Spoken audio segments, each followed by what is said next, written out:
Hi friends, നമ്മുടെ ഒരു പുതിയ വീഡിയോയിലേക്ക് എല്ലാവർക്കും സ്വാഗതം.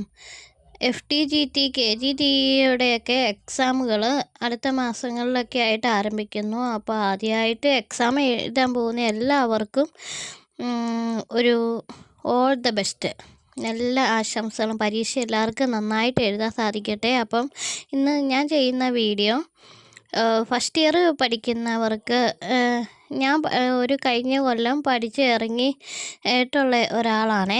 അങ്ങനെ റിസൾട്ടും ഒക്കെ വന്നു വിജയകരമായിട്ട് എനിക്ക് ജയിക്കാനൊക്കെ പറ്റി. അപ്പോൾ കഴിഞ്ഞ തവണ വരെ ഒക്കെ ആണെങ്കിൽ ഞങ്ങൾക്ക് വന്ന ആ ഒരു ക്വസ്റ്റ്യൻ്റെ അല്ലെങ്കിൽ ആ ഓരോ സബ്ജക്റ്റ് വൈസ് നമുക്ക് 1 2 3 4 5 6 സബ്ജക്റ്റുകളുണ്ടല്ലോ. അതിൽ ഏത് രീതിയിലാണ് ക്വസ്റ്റ്യൻ വന്നിരുന്നത് എന്നൊക്കെ ഒരു ചെറുതായിട്ട്, അപ്പോൾ ആദ്യമായിട്ട് പരീക്ഷ എഴുതുന്നവർക്ക് എങ്ങനെയൊക്കെ ആയിരിക്കും എന്നറിയാനായിട്ടൊരു ആഗ്രഹം ഉണ്ടായിരിക്കുമല്ലോ. അപ്പം ഞങ്ങൾക്ക് വന്ന ആ ഒരു രീതി നിങ്ങൾക്ക് ഒന്ന് പരിചയപ്പെടുത്തി തരികയാണ്. ഞാൻ പഠിച്ചുകൊണ്ടിരുന്ന സമയത്ത് എനിക്ക് ഇതുപോലെ ഒന്ന് അറിയാനായിട്ട് ഭയങ്കര ആഗ്രഹം ഉണ്ടായിരുന്നു. ഞാൻ ഇതുപോലെ യൂട്യൂബിലും ഒക്കെ ഒത്തിരി നോക്കി, ഒരിടത്തും ആരും ഇങ്ങനെ പറഞ്ഞിട്ടുണ്ടായിരുന്നില്ല.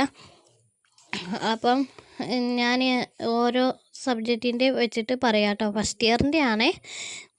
ടെക്സ്റ്റൈൽ സയൻസ്, ഒന്നാമതായിട്ട് ടെക്സ്റ്റൈൽ സയൻസ് എന്ന് പറഞ്ഞാൽ അത് മാത്രമല്ല, നമുക്ക് അതിൻ്റെ അകത്തു നിന്നുള്ള തിയറിയിൽ നിന്നുള്ള ക്വസ്റ്റ്യൻ അല്ല, നമുക്ക് ലോണ്ട്രിയിൽ നിന്നും കൂടെ പറഞ്ഞിട്ട് ഒരിത് പഠിക്കാനുണ്ടല്ലോ. അപ്പോൾ അതിൽ നിന്നും ഈ രണ്ടിൽ നിന്നും കൂടെയാണ് ടെക്സ്റ്റൈൽ സയൻസിൻ്റെ അകത്ത് ചോദ്യങ്ങൾ ചോദിക്കുന്നത്. ലോണ്ട്രിയുടെ ആണെങ്കിൽ മറ്റേ ജലം ഉപയോഗിച്ച് കൂട്ട് തുണികളൊക്കെ കഴുകുന്നത്, അങ്ങനെയൊക്കെ ആണെങ്കിലും പിന്നെ കുറേ ഡ്രൈ ക്ലീനിങ്ങിൻ്റെ കുറേ കാര്യങ്ങളൊക്കെ പറയുന്നുണ്ട്, അതുമൊക്കെ ഉണ്ട്. അതുപോലെയാണെങ്കിൽ ആ ടെക്സ്റ്റൈൽ സയൻസിൻ്റെ ആദ്യത്തെ ചാപ്റ്ററിൽ നിന്ന് കൂടുതൽ ക്വസ്റ്റ്യൻ 5-6 ചിലപ്പോൾ ചോദിക്കും. കാരണം രണ്ട് വാക്ക് അല്ലെങ്കിൽ 3 വാക്കിൽ ഉത്തരം എഴുതുക അങ്ങനെയൊക്കെ പറഞ്ഞു. പിന്നെ 1 വേഡിൽ നിന്നുമൊക്കെ വരാറുണ്ട്. എന്നായാലും ഒരു 2-3 മാർക്കിന് എന്നായാലും ക്വസ്റ്റ്യൻ ആദ്യത്തെ ചാപ്റ്ററിൽ നിന്ന് തന്നെ വരും. പിന്നെ ബാക്കിയുള്ളതൊക്കെ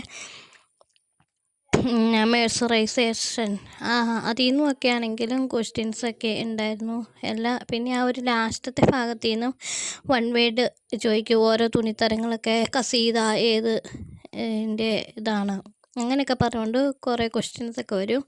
അപ്പോൾ തിയറിയുടെ അത്യാവശ്യം നിങ്ങളെല്ലാം ഒന്ന് ജസ്റ്റ് ഒന്ന് വായിച്ച് മനസ്സിലാക്കി വെച്ചിരിക്കണം. നമുക്കൊന്ന് വായിച്ചൊന്ന് മനസ്സിലാക്കി വെച്ച് കഴിഞ്ഞാൽ കേട്ടിരുന്നേ എഴുതാവുന്നതേ ഉള്ളേ.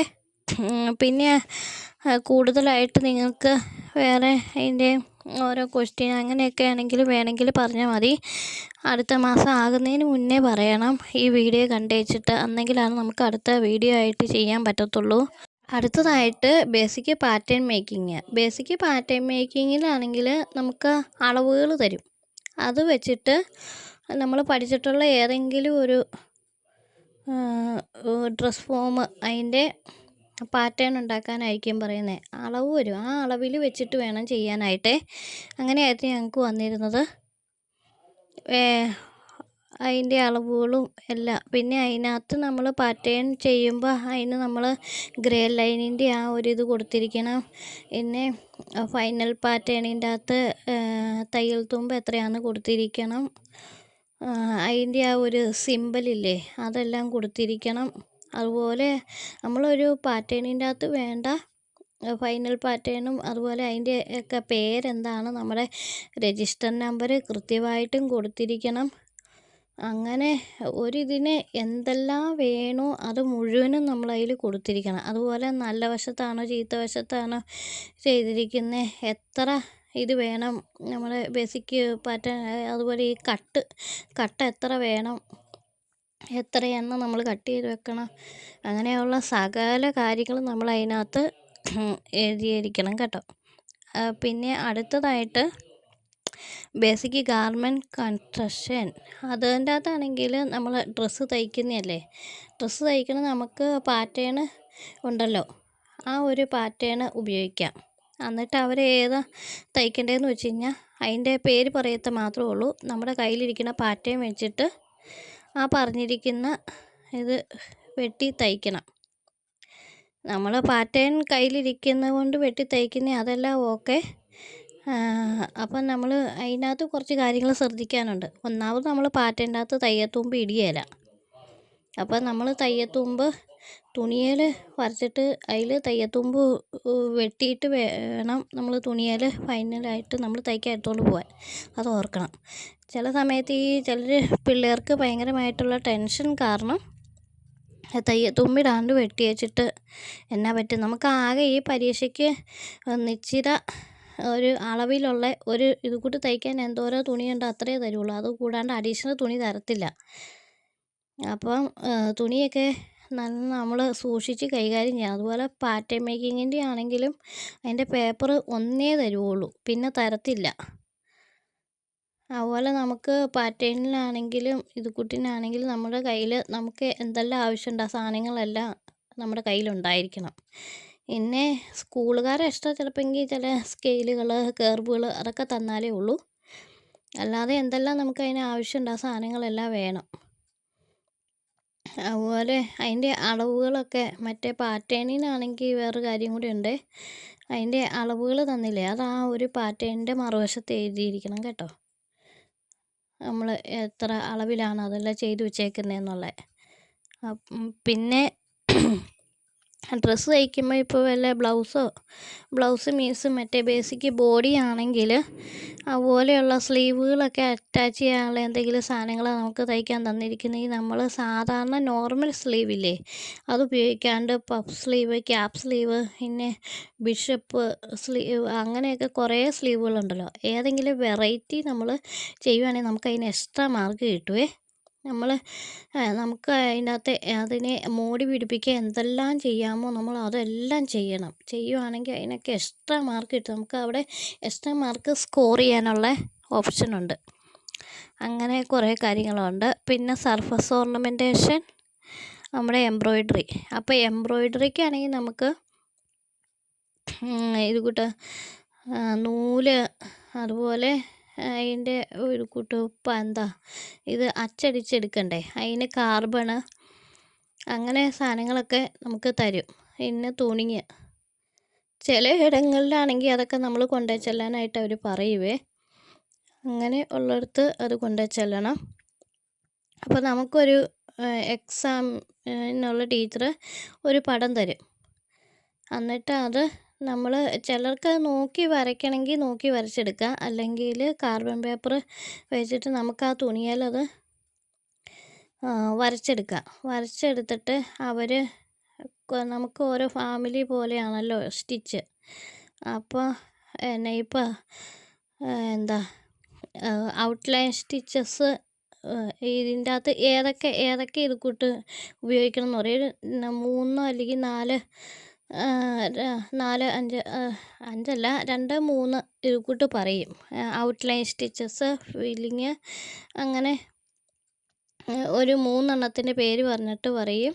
അതിൻ്റെ ഈ 3ൻ്റെ അകത്തുനിന്നുള്ള സ്റ്റിച്ചുകൾ ഈ നമ്മുടെ തന്നിരിക്കുന്ന പടത്തിൽ നമ്മൾ എംബ്രോയ്ഡറി ചെയ്യുമ്പോൾ ഇതിൽ നിന്നുള്ള സ്റ്റിച്ചുകളൊക്കെ ഉപയോഗിക്കണം എന്ന് പറയും.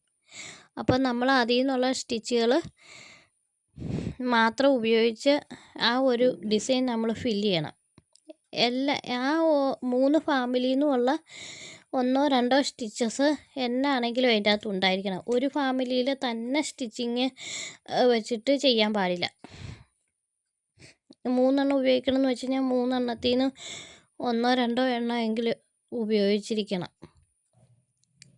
അങ്ങനെയാണ് ഇതിൻ്റെ ഇത് ചെയ്യുന്നത്. ഇന്ന് നമ്മൾ കൂടുതൽ നല്ല ഭംഗിക്ക് നല്ല വെറൈറ്റി ഇത് കളറൊക്കെ വെച്ചിട്ടൊക്കെ ചെയ്യും. എങ്ങനെയൊക്കെ നമ്മൾ അതിൽ എംബ്രോയ്ഡറി ചെയ്ത് ഭംഗിയാക്കുക അങ്ങനെയൊക്കെ ചെയ്യാവേ. അപ്പം നമ്മൾ ഈ ഒരു പരീക്ഷയ്ക്കാണെങ്കിൽ നമ്മൾ ഔട്ട്ലൈൻ സ്റ്റിച്ചസ് അതുപോലെ ഫില്ല് ചെയ്യുന്ന അത് കുട്ടിനെ ഏതൊക്കെ ഉപയോഗിക്കുന്നത്, അതിൻ്റെ ഓരോ ഫാമിലിയിലും ഏതൊക്കെ സ്റ്റിച്ചാണെന്നുള്ള കറക്റ്റ് ഓർത്തിരിക്കണം. അല്ലെങ്കിൽ നമ്മൾ തെറ്റിയിട്ടൊക്കെ ചിലപ്പോൾ ചെയ്തെന്നിരിക്കും. അങ്ങോട്ടും ഇങ്ങോട്ടും മാറിപ്പോയാലേ അങ്ങനെ ഒന്ന് നമ്മുടെ മാർക്ക് പോകും. പിന്നെ വരുന്നത് ഫാഷൻ ഇലുസ്ട്രേഷൻ. ഇതിലും നമുക്ക് ഒത്തിരി മാർക്ക് സ്കോർ ചെയ്യാൻ പറ്റിയതാണ്. കാരണം ഏതെങ്കിലും ഒരു ഡ്രസ്സ് ഫോം ആയിരിക്കും, ഡ്രസ്സ് ഫോം വരയ്ക്കാൻ പറയും. വരച്ചിട്ട്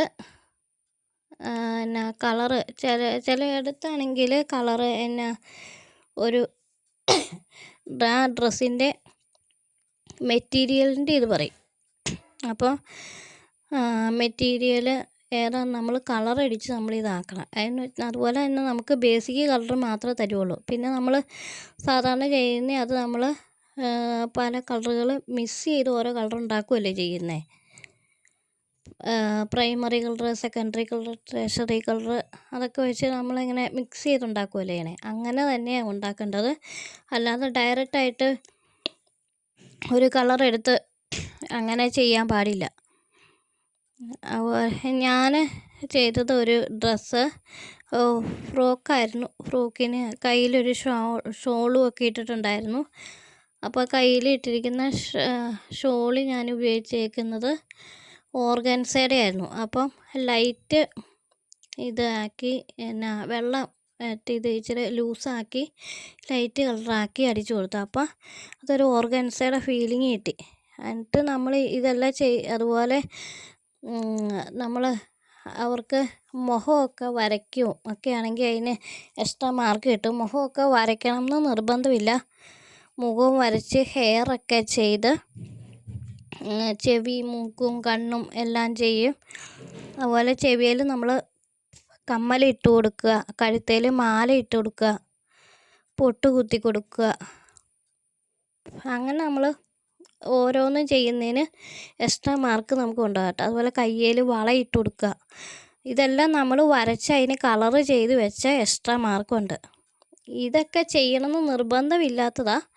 നമുക്ക് ആ പറഞ്ഞിരിക്കുന്ന ആ ഒരു ഡ്രസ്സ് ഇതാക്കുക. പക്ഷേ നമുക്ക് ഈ ഒരു ആഭരണങ്ങളും ഒക്കെ ഇട്ട് മൂടി പിടിപ്പിക്കുന്നതിന് പ്രത്യേക മാർക്കുണ്ട്. അവിടെ നമുക്ക് കൂടുതലും മാർക്ക് സ്കോർ ചെയ്യാൻ പറ്റും.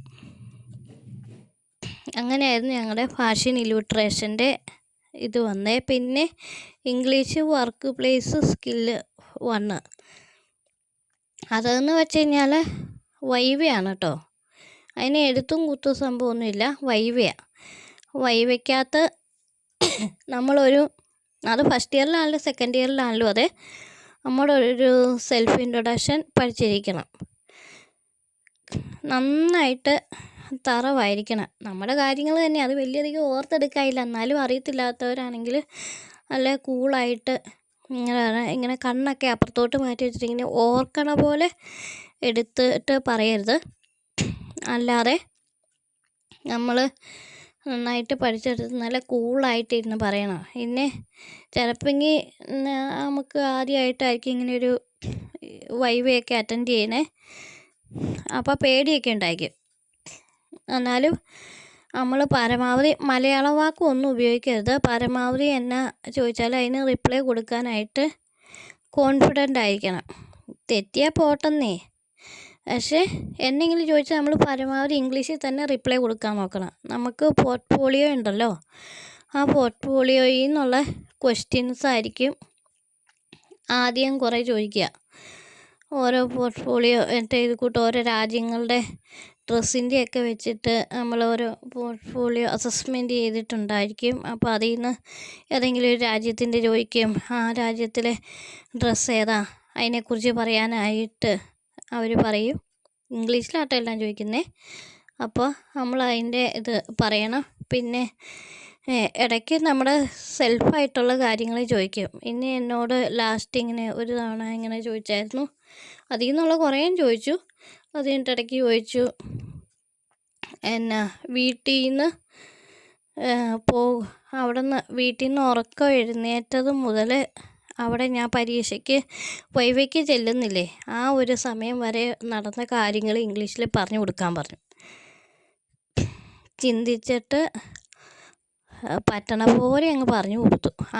അങ്ങനെയൊക്കെ ആയിരിക്കും. ചിലപ്പോൾ നമുക്ക് പഠിച്ച കാര്യങ്ങളൊന്നും അല്ലായിരിക്കും, വേറെ എന്തെങ്കിലും കാര്യമായിരിക്കും. ഇന്ന് എൻ്റെ ഫ്രണ്ടിൻ്റെ അടുത്ത് ചോദിച്ചത് ആരെയാണ് റോൾ മോഡലായിട്ട് കാണുന്നത്, അയാളെക്കുറിച്ച് കുറച്ച് കാര്യങ്ങൾ പറയാൻ പറഞ്ഞു. പിന്നെ എൻ്റെ വേറെ കുറച്ച് കൂട്ടുകാരോട് ചോദിച്ചത് ഇവിടുത്തെ പഠിച്ച കാര്യങ്ങളും ഇവിടുത്തെ ടീച്ചറിനെ കുറിച്ച് അങ്ങനെയുള്ള കാര്യങ്ങളൊക്കെ പറയാനായിരുന്നു. അങ്ങനെ പലരോടും പല ഇതിങ്ങനെ നമ്മുടെ ലൈഫിൽ നിന്നുള്ള കാര്യങ്ങളും ഒക്കെ ചോദിക്കും. അങ്ങനെയൊക്കെ ആയിരുന്നു. നമ്മുടെ ഇന്നത്തെ ഈ ഒരു വീഡിയോ എല്ലാവർക്കും ഇഷ്ടമായി എന്ന് വിശ്വസിക്കുന്നു. എന്തെങ്കിലും ഇനിയും അറിയാൻ താല്പര്യമുണ്ട്, അതുപോലെ ഡൗട്ടോ കാര്യങ്ങളൊക്കെ ഉണ്ടെങ്കിൽ നമുക്ക് കമൻ്റ് ആയിട്ടിടുക. ഒരു സെക്കൻഡ് ഒരു വീഡിയോ ചെയ്തു തരാവേ കേട്ടോ.